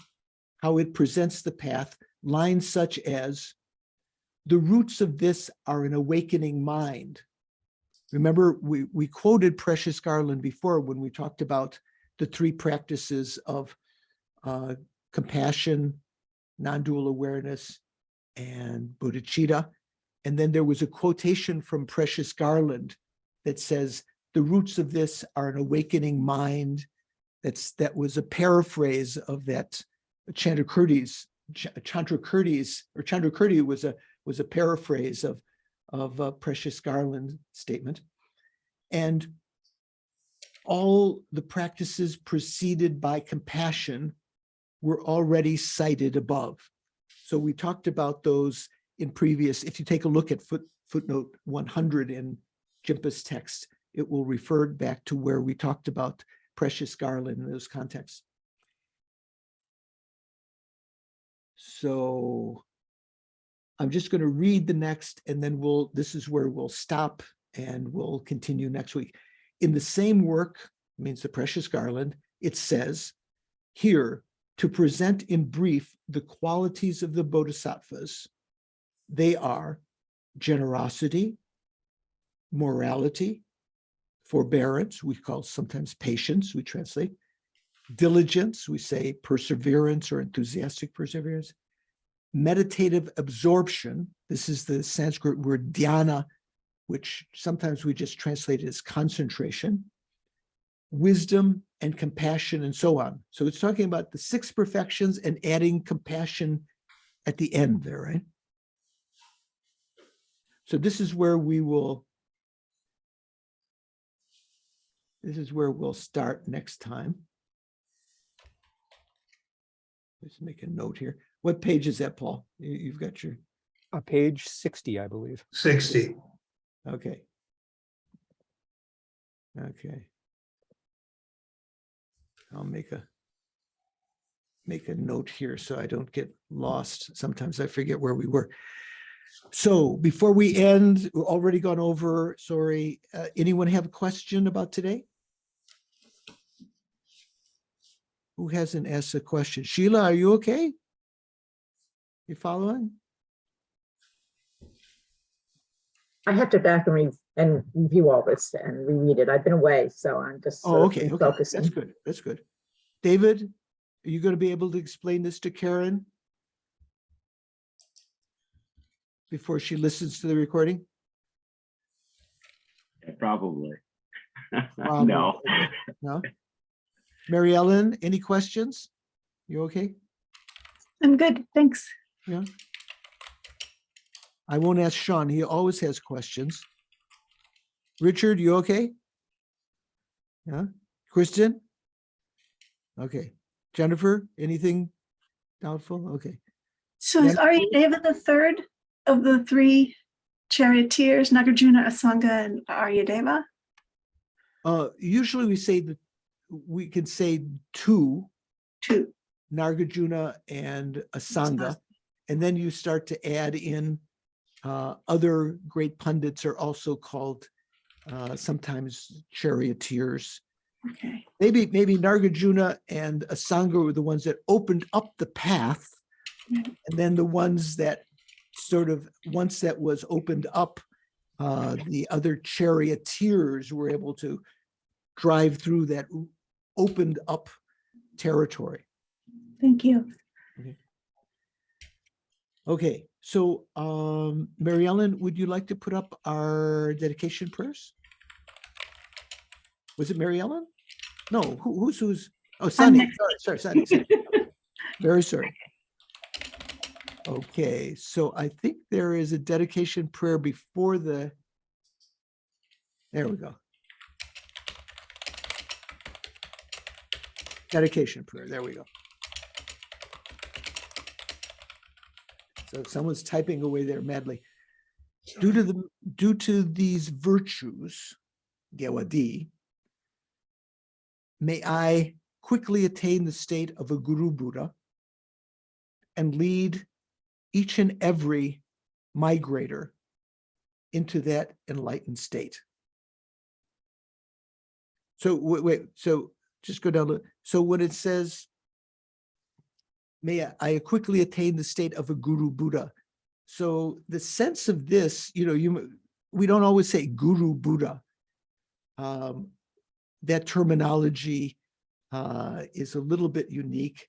You usually say, may I become a Buddha and lead every sentient being. So when we say Guru Buddha, the sense of that is that we are someone who is, manifests in the world as a teacher, like a Lama or a Guru, but is actually Buddha. May the supreme precious bodhicitta that has not arisen rise and grow, and may that which has arisen not diminish, but increase more and more. So although this is a prayer, I think this is a prayer from praise of Maitreya. We often use it as a dedication. Usually dedication means because of these merits, may that happen, sort of cause and effect. When you make a prayer, it's just general, may this happen. So this, may the precious jewel, the supreme precious bodhicitta that has not arisen, arise and grow, and may that which has arisen not diminish, but increase more and more. That's just a prayer, but we use it as a dedication. So the implication is, due to the merits I've created today, may that bodhicitta which I have generated some understanding, may it increase, and that which has, and that bodhicitta which we haven't developed, may it arise and grow. And that which we have developed, may it not diminish, we may not lose it, but increase more and more. And then the final, the long life prayers. Next, there we go. Request for the Lama to remain long. A little bit further, there we go. May the Venerable Lama's life be firm. That means may they not be sick. May their white divine actions spread in the 10 directions. May the torch of the teachings, the lamp of the teachings of Losang always remain. That means the Losang Drakpa, the Lama Tsongkhapa, dispelling the darkness of all beings in the 3 realms. So although that's sometimes put as part of the mandala, that's often just like a long life, general long life prayer. And then the long life prayers. Oops. For Lama Zopa Rinpoche, you who uphold the Muni's moral code, serving as the bountiful bearer of all, sustaining and preserving and spreading Manjunath's victorious doctrine. Manjunath here means the same like Losang Drakpa, Manjunath meaning, as though Lama Tsongkhapa is an emanation of Manjushri, masterfully accomplishing magnificent prayers, honoring the 3 jewels, Savior of myself and others, your disciples, please, please live long. Eyes viewing all the infinite scriptures, supreme gateway for the fortunate traveling to liberation, engaging with skillful means, moved by mercy, love, and compassion, illuminating spiritual friends, I make this request, please live a long and stable life. So if you can, in your meditation, actually think of the essence of this, think we've created some virtuous karma today. We've maybe even accumulated a little bit of collection of wisdom. And so that these are not lost, we dedicate these merits and this collection of wisdom that they become the cause of our continued spiritual development from week by week, life by life, in whatever way they ripen. May they not become a cause of confusion. May they only become the cause of my spiritual evolution, up to and including the achievement of enlightenment for the sake of all sentient beings. Sort of making a firm wish, determination. May they ripen in that way. I'm going to wish them to ripen in that way. And that itself is what's called conventional dedication. Due to these merits, may I quickly become a Buddha, from which state I can effortlessly, spontaneously lead sentient beings out of suffering into enlightenment without error, lead all sentient beings into that very same state.